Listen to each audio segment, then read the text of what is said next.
Hey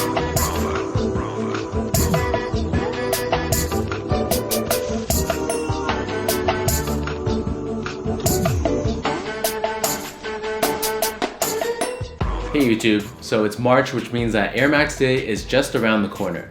And in celebration of this, Nike has planned a set of different releases throughout the month to celebrate the 30th anniversary of the Air Max 1. So here I am today. I'm here to review the Air Max 1 anniversary in the white and red colorway. So these released yesterday, March 4th, and they were available for a retail price of $140 US or $190 here in Canada. The official colorway for this shoe is white, university red, neutral gray, and black. These were surprisingly a lot more limited and hard to obtain than we initially thought. So here in Canada, they were available at 3 a.m. yesterday morning on Nike.ca, which is the Canadian Nike website. And they sold out pretty much instantly. And I think the same can be said across the world as well. So my next best option, luckily being in Toronto, there were two boutiques, Haven and Livestock, that both were releasing this yesterday morning as well. So I went to Haven at about 8:15 a.m. and I was about 5th or 6th in the lineup. And after waiting about 2.5 or 3 hours, here I am today with these. The sneaker community in general is pretty upset and vocal about how angry they are at why Nike made these so limited. It's especially surprising considering the fact that the 2009 Quick Strike as well as the 2012 vintage version of the same shoe are nowhere near as coveted. So if you take a look at resale prices of this shoe, they're going for an obscenely high amount. I've seen this going for even $400 or $500 US online and on consignment sites, which is absolutely insane considering the fact that this is a staple colorway of the Air Max 1 and it's a shoe that's released already a handful of times in the past. Fortunately, I was able to get my hands on a pair, so with that said, let's start off the review with a little bit of a history lesson about this Air Max 1. The Air Max 1 originally released on March 26, 1987, and they were designed by Tinker Hatfield, who's also famous for designing other shoes such as the Air Jordan 3, the Nike Air Huarache, as well as the Nike Air Trainer 1. Nike Air cushioning existed prior to the Air Max 1's debut, but it was the Air Max 1 that really revolutionized the whole sneaker design industry by introducing this concept of this visible air.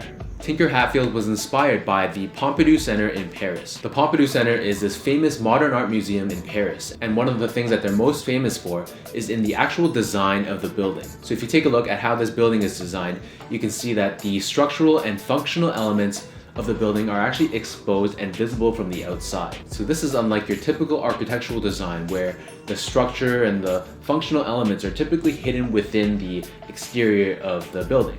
So this is the same idea of this shoe, where the traditional sneaker or the traditional runner had the cushioning system embedded within the midsole. So Hatfield took this concept of putting the inside on the outside and introduced it to the Air Max 1.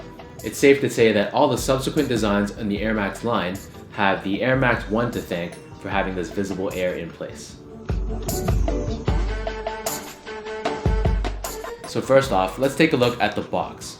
So the box that these come in are inspired by the 1987 OG Air Max 1 Nike box. There's this Nike Air branding on the side, as well as this Nike Air 30th anniversary branding on the top. And one of the cool things about this is when you open up the lid, there's this additional Air Max 1 anniversary branding, as well as a bit of a blurb about the actual shoe. Inside the box, there are some nice little extras that Nike has provided as well. So first off, it comes with a secondary pair of laces that I will get into more detail later on. It comes with this Nike Air hang tag. Inside, they also provide this Nike Air booklet that gives us more information about the design of the Air Max 1, as well as the technology found within the shoe. Last but not least, they give us this dust bag with the Nike Air branding that is done in this white synthetic suede or almost like a microfiber material, which is a very, very nice addition to the overall package of the shoe. So this version of the Air Max 1 is supposed to be different than its predecessors and more similar to the OG. According to Nike, they've re-engineered and rebuilt this shoe from the ground up, so it's going to be a lot closer in shape and design to the OGs, especially when you compare it to the shape of the recent retros that had that banana-looking shape with the big boxy toe. The base of this shoe is done in this white mesh material, so I don't actually have a pair of the OGs, so I can't comment on how similar this is to the original 1987 version. The weave on this mesh is a vertical up and down style pattern, and compared to the 2009 and 12 mesh, this mesh feels a lot sturdier and a lot thicker. Layered on top of the mesh is this neutral gray synthetic suede, which covers the midfoot as well as the top portion of the heel. Layered on top of the neutral gray is this university red colored mudguard. So this is done in this synthetic suede material. It covers the entire lateral side as well as a portion of the medial side. The heel of this shoe also features this Nike Air branding done in the same university red color, and it's stitched in directly to the neutral gray suede. As mentioned earlier, there are 2 pairs of laces that come with these shoes. The default laces that these come with are a nylon or like a mesh material lace. They don't feel quite as soft as your traditional Air Max 1 laces, and apparently they're supposed to be closer to the OGs, but again, I can't comment on that because I don't own a pair from '87. So with that said, they do feel a little bit crunchy and they are a little bit stiff. The secondary pair of laces are a much softer material, and personally, I'm probably gonna swap them and put these ones on the actual shoe when I wear them.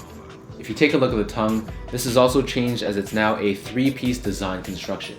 And on the very top of the tongue, there is this Nike Air Max label that's sewed on to the very top. In addition, the edge of the tongue has been cleaned up as it now has this proper stitching reinforcement that's found around the entire edge of the tongue to the part where it meets this red part of the interior. The insoles of these shoes are removable and they're done in the same university red color, and they feature this Nike Air branding that's stamped on to the heel. The entire shoe sits atop this white polyurethane foam midsole that has this cutaway on the heel that exposes the air bubble cushioning. Flipping the shoe to the bottom, we have this rubber outsole done in black, white, and university red, and it has this Nike Air branding found on the heel.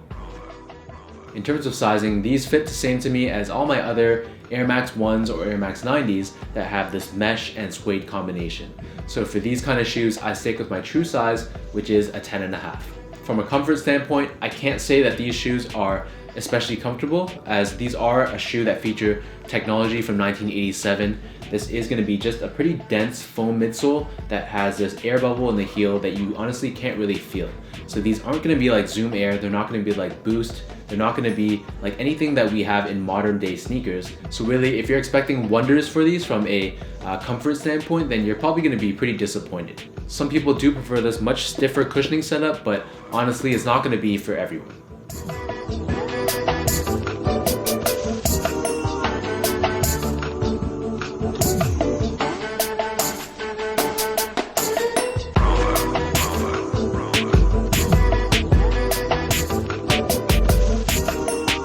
So now let me show you guys how these Air Max 1s look laced up and on feet.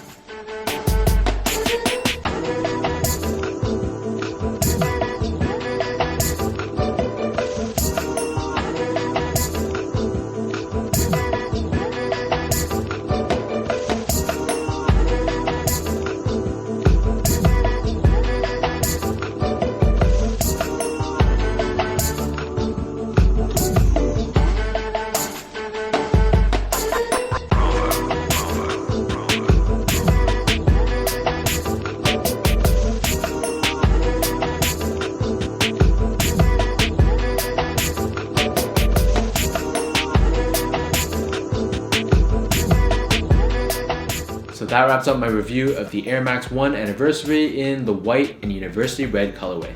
If you guys were lucky enough to be able to get your hands on a pair, leave a comment down below and let me know if you're planning on getting the white and blue colorway coming out this coming Thursday. As always, be sure to hit that subscribe button down below, give me a thumbs up, and definitely give me a follow on Instagram at SGO8 as well. Until next time, thank you guys for watching, and I'll see you guys in my next video.